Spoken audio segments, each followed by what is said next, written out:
رحمت کا تصور ہر انسان اپنے اپنے مطابق سمجھتا ہے، اور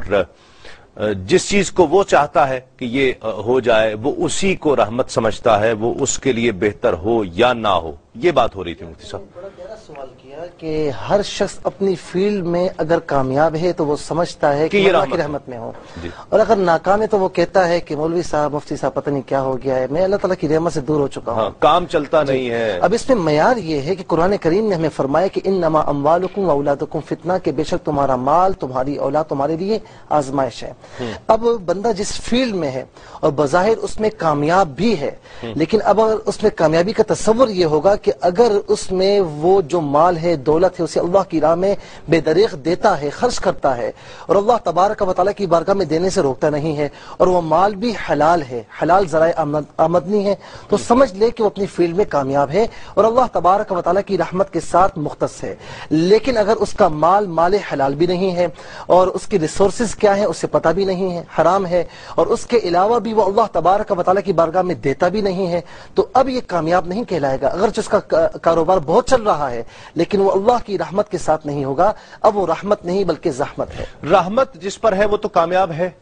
بالکل کامیابی تو رحمت سے لازم و ملزوم ہے نا۔ بالکل ہے، لیکن میں ایک فرق بیان کرنا چاہوں جیسا مفتی صاحب نے بات بیان کی، اور اسی کو تھوڑا مزید وضاحت کرتے ہوئے کہ رحمت کا جو معیار لوگوں نے بنایا ہوا کہ ظاہری طور پہ آسائشیں ہو، دنیا کی دولت ہو، تو وہ سے کہتے ہیں رحمت بہت بڑی رحمت ہے، اللہ کی بڑا فضل ہے ان پر۔ اقبال نے بھی کہا کہ رحمت ہے تیری اغیار کے کاشانوں پر، تو اسی اعتبار سے لوگوں کے مفہوم کے اعتبار سے کہا، لیکن حالانکہ یہ بات درست نہیں ہے۔ رحمت تو یہ جیسے مفتی صاحب نے کہا کہ اللہ کو عقیدہ درست ہو، اس کے رسول کی تعلیمات پر انسان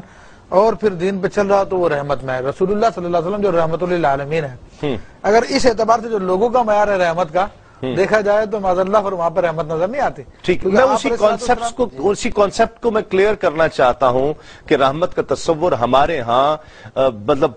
ہر آسائش کی فراوانی رحمت ہے، وہاں پر تو یہ حال تھا کہ 40 دن چولہا نہیں جلتا۔ میں جو سوال کر رہا تھا کہ مظاہر، میں دونوں احباب سے یہ سوال کرنا چاہوں گا کہ اس کا مظہر کیسے ہوگا۔ میں اگر معاشرے میں مفتی صاحب کسی شخص کو دیکھتا ہوں اور میں یہ فیصلہ کرنا چاہوں، مجھ جیسا ایک عام آدمی، کہ اس پر اللہ کی بڑی رحمت ہے،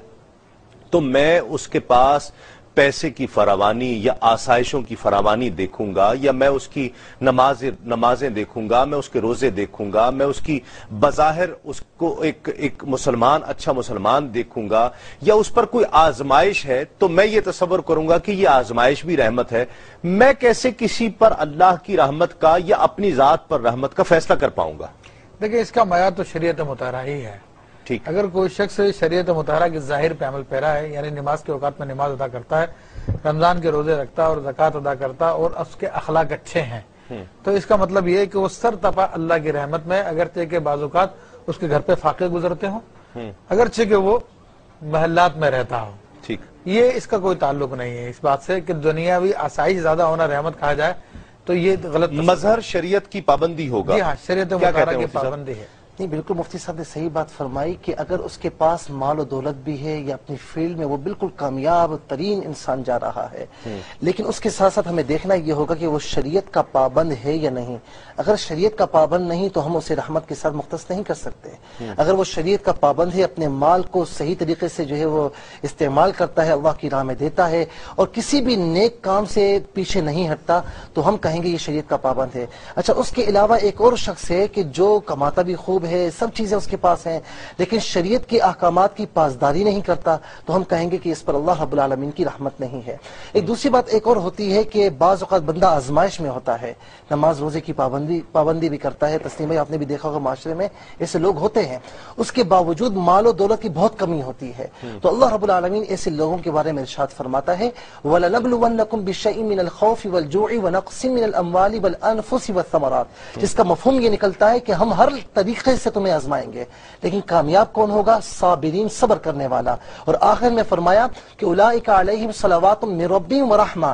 جو آزمائش پر صبر کرتا ہے تو یہ صبر بھی اس کے لیے رحمت ہے، فرمایا ان پر فرشتوں کی درود بھی ہوتی ہے اور اس پر